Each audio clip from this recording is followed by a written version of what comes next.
అసెంబ్లీలో మంత్రివర్యులు సీతక్క కామెంట్స్ చేశారు. 10 ఏళ్ల కేసీఆర్ పాలనలో ఆర్టీసీని కుదేలు చేశారని, ఆర్టీసీ నాశనం కావడానికి కారణమైన వాళ్ళు ఇప్పుడు ఆర్టీసీ గురించి మాట్లాడడం హాస్యాస్పదంగా ఉందన్నారు. ఆర్టీసీ ఆస్తులను కబ్జా చేసిన చరిత్ర బీఆర్ఎస్ పార్టీదన్నారు. తెలంగాణ ఉద్యమంలో అగ్గిపుల్ల దొరకక డ్రామాలు చేస్తే అనేక మంది విద్యార్థులు ఆత్మహత్యకు పాల్పడ్డారు. మహిళలకు ఉచిత బస్ ప్రయాణం కల్పిస్తున్న రాష్ట్ర ప్రభుత్వంపై బీఆర్ఎస్ నాయకులు అక్కసు వెళ్లకక్కుతున్నారన్నారు సీతక్క. ఆటోలు ఎక్కి డ్రామాలు చేస్తున్న డ్రామారావు ఆటో డ్రైవర్ అడ్డు పెట్టుకుని సెంటిమెంట్ రెచ్చగొట్టాలని చూస్తున్నారు. ఇక బీఆర్ఎస్ అలాగే ఆటో డ్రైవర్లకు అండగా రాష్ట్ర ప్రభుత్వం ఉంటుందని, ఇప్పటి వరకు 1,90,00,000 మంది ఆర్టీసీ బస్సు ప్రయాణం చేశారన్నారు సీతక్క. ఉచిత బస్సు ప్రయాణం వద్దంటూనే బస్సులు పెంచాలని అంటున్నారని, ఎన్నికలు ఇచ్చిన 6 గ్యారెంటీలు అమలు చేస్తామన్నారు మంత్రి సీతక్క.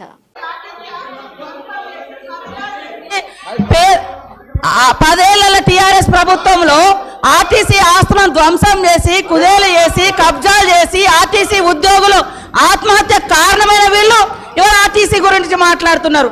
అదే కాకుండా పేదవాళ్ళు ఎక్కేది ఆర్టీసీ బస్సులు. అలాంటి బస్సుల రేట్లు పెంచి ఇవాళ ఆడవాళ్ళు బస్సులలో వస్తే తట్టుకోలేకపోతున్నారు. నేను ఒకటే సూటిగా అడుగుతున్నా, ఆర్టీసీ ఫ్రీ బస్ పెట్టొద్దా? ఇవాళ మీరు వ్యవసాయం చేయనటువంటి బీడు భూములకు, లక్షాధికారులకు, కోట్లాది రూపాయలకు వ్యవసాయం పేరుతోటి రైతు బంధు కట్టబెడితే ఏ పేదోళ్ళైనా రోడ్ల మీదకి వచ్చి మీ ఇళ్ళ ముంగర ధర్నా చేసిర్రా? ఈ రోజు ఆటోలను ముందు పెట్టి మీ అధికారం రావాలని ఎప్పుడు మీరు సెంటిమెంట్లను వాడుకొని ఒకరిని ముందు పెడతారు, ఆ తర్వాత మీరు వెనక నుంచి వస్తారు. ఇది మీ నైజం. గతంలో కూడా అగ్గిపుల్లలు దొరకక డ్రామాలు చేస్తే పాపం వేరే పిల్లలు ఆత్మహత్య చేసుకున్నారు.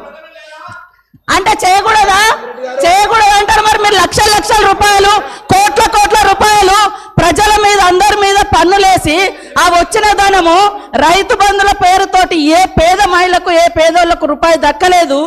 కానీ మీరు మాత్రము లక్షలు ఎత్తుకున్నప్పుడు ఏ పేదోళ్ళన్న రోడ్ల మీదకి వచ్చి మాకెందుకు ఇవ్వలేదని అడిగించేటట్టుగా మేమన్నా రెచ్చగొట్టినామా? ఇవాళ అక్క చెల్లెళ్ళు అడుగుతున్నారు, నెలకు 5-6 వేలు మాకు మిగులుతున్నాయి ఆర్టీసీ బస్ తోటి. అంటే వీళ్ళు ఎందుకు తట్టుకోలేకపోతున్నారో నేను అడుగుతున్నా. మరి ఎక్కడ ఏం దొరకనట్టుగా అదే మాట్లాడుతున్నారు. మొత్తం వీళ్ళు అన్ని తీసేయండి. కాబట్టి ఆర్టీసీ బస్సులలో మహిళలు ప్రయాణం చేస్తే మీకేం ప్రాబ్లం అది చెప్పండి.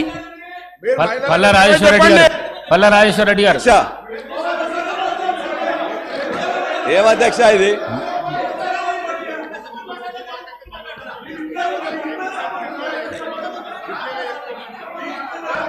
అధ్యక్ష, ఇప్పుడు ముఖ్యమంత్రి గారిని